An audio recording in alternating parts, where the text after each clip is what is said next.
Hello मित्रों, नमस्कार। आज की वीडियो में हम बात करने वाले हैं प्राकृतिक संकट और आपदा की, जो है आपका सामाजिक विज्ञान की 11th क्लास की बुक है। उसका नाम है भारत और भौतिक पर्यावरण, उसका 7th लेसन है।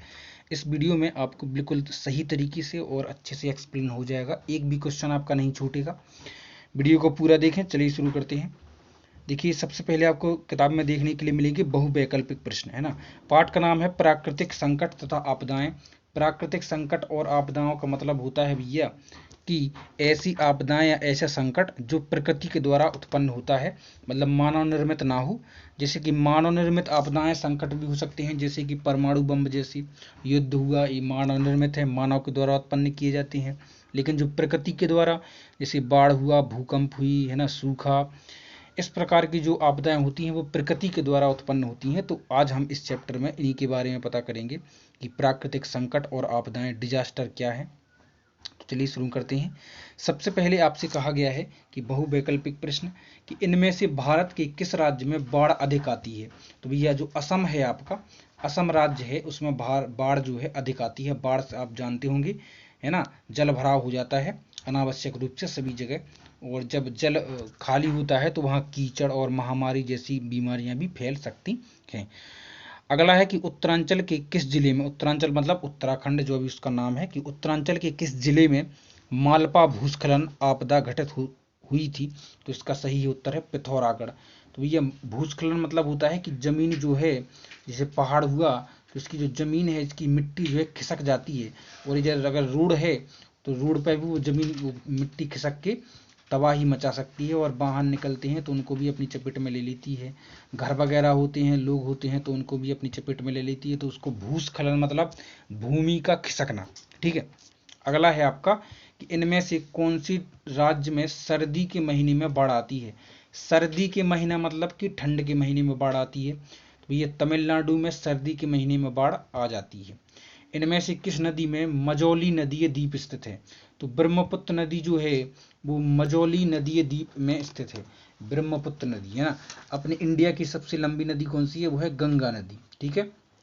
तो ब्रह्मपुत्र नदी भी इंडिया में से कहीं कहीं से निकली है, और बाकी जो है आपकी चाइना में और अदर अदर जो नेबर कंट्री हैं उसमें उसमें भी बहती है।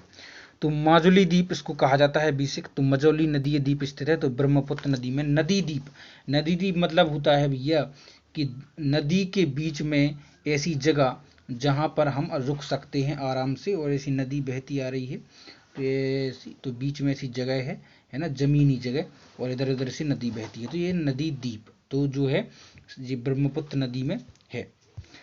बर्फानी तूफान किस तरह की प्राकृतिक आपदा है। बर्फानी तूफान मतलब ऐसी हवाएं इतनी तेज, है ना, जिसके साथ बर्फ भी हो, इन ठंडी हवाएं बिल्कुल। तो बर्फानी तूफान किस तरह की आपदा है, तो यह है वायुमंडलीय आपदा। ठीक है, क्योंकि वायु से उत्पन्न होती है तो वायुमंडलीय आपदा है। अब जो है अपन को क्या करना है कि निम्नलिखित प्रश्नों के उत्तर 30 शब्दों से कम में देना है ना। तो देखिए, चलिए शुरू करते हैं। बिल्कुल आसानी से समझ में आ जाएगा, वीडियो को कंप्लीट देखें आप। ठीक है। देखिए, पहला क्वेश्चन आपसे कहा गया है कि संकट किस आपदा संकट किस दशा में आपदा बन जाता है। तो सुनिए कि प्राकृतिक संकट जो प्राकृतिक प्रकृति के द्वारा उत्पन्न होता है, हमको ये वाला पढ़ना है, ध्यान से देखिए कि प्राकृतिक संकट या मानव निर्मित संकट द्वारा जब धन और जन दोनों को नुकसान पहुंचे तो संभावना बढ़ जाती है, तब वह संकट आपदा बन जाता है, विपदा, है ना। जैसे किसी क्षेत्र में अगर बाढ़ आती है और बाढ़ के कारण फसलें नष्ट हो जाती हैं, तो यह बाढ़ संकट से आपदा के रूप में नजर आने लगती है। आई होप कि आप समझ गए होंगे। समझना इंपॉर्टेंट है ना। आप फिर तो अपने हिसाब से भी लिख सकते हैं, कोई जरूरी नहीं है कि आप इसी को दोहराएं। तो आपको समझ में आ जाना चाहिए कि संकट की किस दशा में आपदा बन जाती है। तो संकट जब आपदा बन जाती है जब जन और धन दोनों की हानि हमें पहुंच जाती है। ठीक है। अगला है कि हिमालय और भारतीय के उत्तर पूर्वी क्षेत्रों में अधिक भूकंप क्यों आते हैं। अब उत्तर पूर्वी क्षेत्र आप समझ लीजिए कि ये जो है भारत का नक्शा है। सपोज ये जो है भारत का नक्शा, मैं फिर से बना देता हूँ। इधर देखिए, ये जो है भारत का नक्शा है। तो उत्तर पूर्वी, है ना, तो उत्तर और पूर्व, जैसे ये है आपका नॉर्थ, ये है आपका साउथ, ये है आपका ईस्ट और ये है आपका वेस्ट। तो उत्तर पूर्वी मतलब ये जो इलाका है इसमें जो है आपका भूकंप ज़्यादा क्यों आता है, वो यही पूछना चाहते हैं। तो सुनिए कि इंडियन प्लेट जो प्रतिवर्ष उत्तर व दक्षिण पूर्वी दिशा में 1 सेंटीमीटर खिसक रही है। नीचे आपको पता है कि टेक्टोनिक प्लेटें हैं जमीन के अंदर, तो ये जो प्लेटें हैं 1 सेंटीमीटर खिसक रही है प्रतिवर्ष। लेकिन उत्तर पूर्व में स्थित यूरेशियन प्लेट इसके लिए एक अवरोध पैदा करती है ना। एक और प्लेट है यूरेशियन प्लेट जो इसके बीच में जो है अवरोध पैदा करती है, रोकती है इस प्लेट को, है ना। तो इंडियन प्लेट खिसकती है और यूरेशियन प्लेट जो है इसको रोकती है। परिणाम स्वरूप इन प्लेटों के किनारे लॉक हो जाते हैं, ऊर्जा संग्रहण से तनाव बढ़ता है जिससे प्लेटों के लॉक टूट जाते हैं और भूकंप आ जाता है। हिमालय और भारत के उत्तर पूर्वी क्षेत्रों में भूकंप इसीलिए अधिक आते हैं क्योंकि इनकी जो प्लेटें हैं इनमें टकराव पैदा होता है। अगला क्वेश्चन होता है कि उष्णकटिबंधीय जो तूफान की उत्पत्ति के लिए कौन सी परिस्थितियां अनुकूल हैं। देखिए अगला क्वेश्चन है कि उष्णकटिबंधीय तूफान की उत्पत्ति के लिए कौन सी परिस्थितियां अनुकूल हैं। देखिए उष्णकटिबंधीय तूफान की उत्पत्ति के लिए सबसे पहले तो आप ये समझिए कि उष्णकटिबंधीय तूफान की उत्पत्ति के लिए कम दबाव वाले उग्र मौसम तंत्र जो 30 डिग्री उत्तर तथा 30 डिग्री दक्षिण अक्षांशों के बीच पाए जाती हैं, वहां पर उष्णकटिबंधीय जो तूफान है वो आते हैं, याद रखना, ठीक है। कम दबाव वाले, जहां पर वायु का दबाव कम है, तो हवा जो है अगर वायु का दबाव कम होगा तो जो पवन जो है तेज होती है ना, तो इसलिए तूफान आते हैं।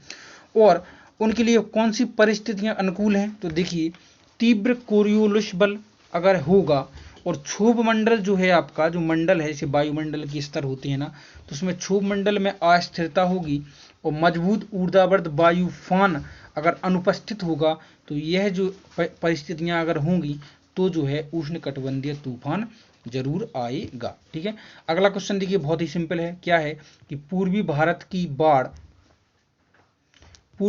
की जो बाढ़ है ना, पूर्वी भारत आप जानते हैं असम साइड है ना, पूर्वी भारत की बाढ़ पश्चिमी भारत की बाढ़ से अलग कैसे है भैया।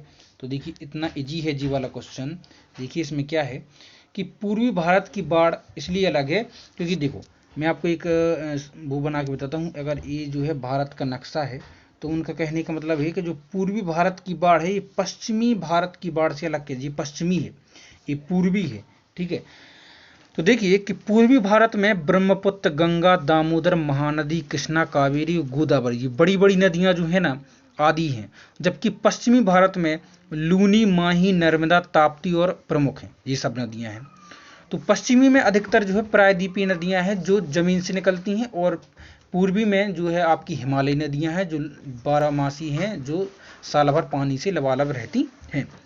पूर्वी भारत में पश्चिमी भारत की अपेक्षा वर्षा अधिक होती है, इसलिए पूर्वी भारत में बाढ़ अधिक जो है आती है और पूर्वी भारत की नदियों की बाढ़ पश्चिमी भारत की नदियों की अपेक्षा भयंकर भी होती है ना। अगला है पश्चिमी और मध्य भारत में सूखे ज़्यादा क्यों पड़ते हैं।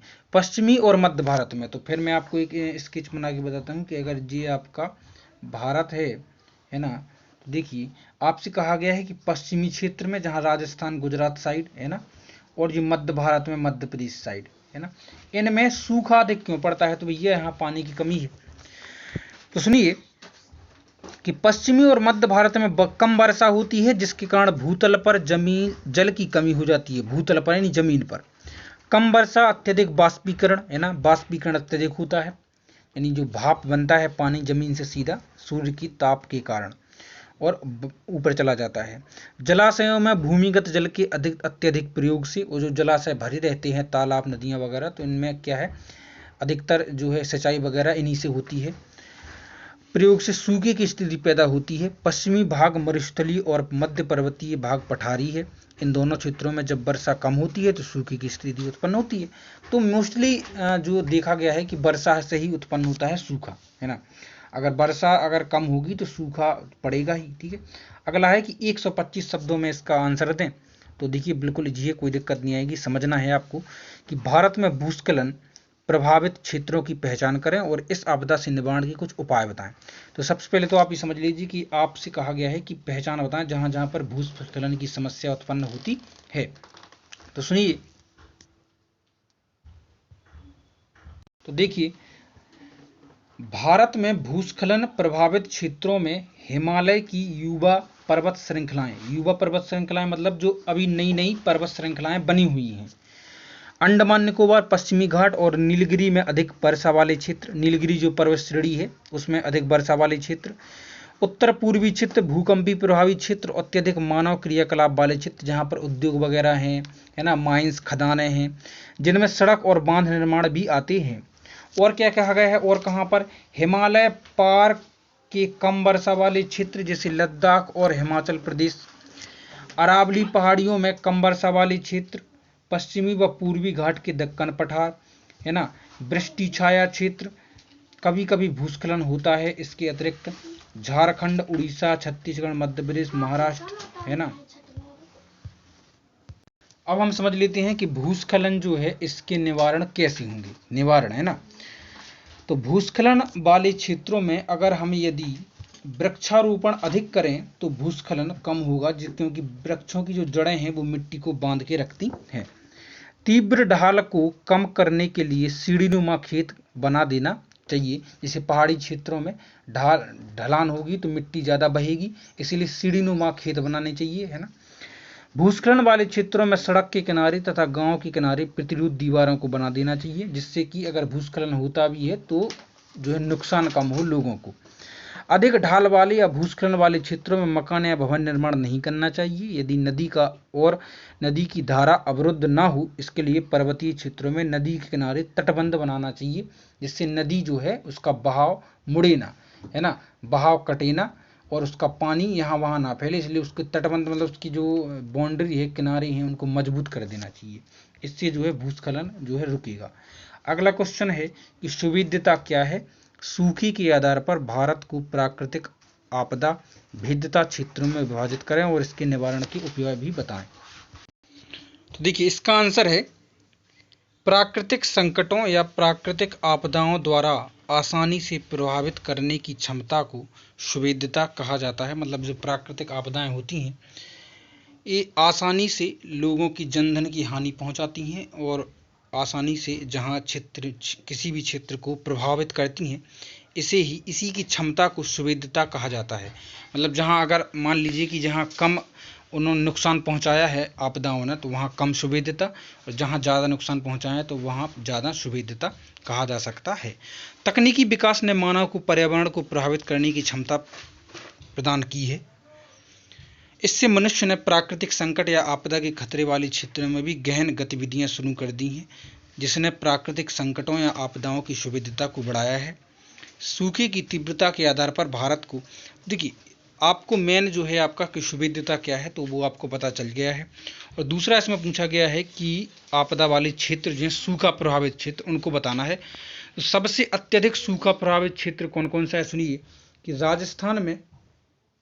राजस्थान में अधिकतर भाग विशेषकर अरावली के क्षेत्र जो सबसे पुरानी पर्वत श्रेणी है ना, विश्व की है शायद, तो अरावली क्षेत्र की पश्चिम में स्थित मरुस्थलीय भाग और गुजरात के कच्छ क्षेत्र में अत्यधिक सूखा प्रभावित है। ठीक है, इसमें राजस्थान के जैसलमेर और बाड़मेर भी शामिल हैं। इसके बाद अत्यधिक के बाद अधिक सूखा प्रभावित क्षेत्र, तो इसमें राजस्थान के पूर्वी भाग, मध्य प्रदेश के ज़्यादातर भाग, महाराष्ट्र के पूर्वी भाग और आंध्र प्रदेश के अंदरूनी भाग, कर्नाटक का पठार और तमिलनाडु के भाग और झारखंड का दक्षिणी भाग और उड़ीसा का आंतरिक भाग भी शामिल है।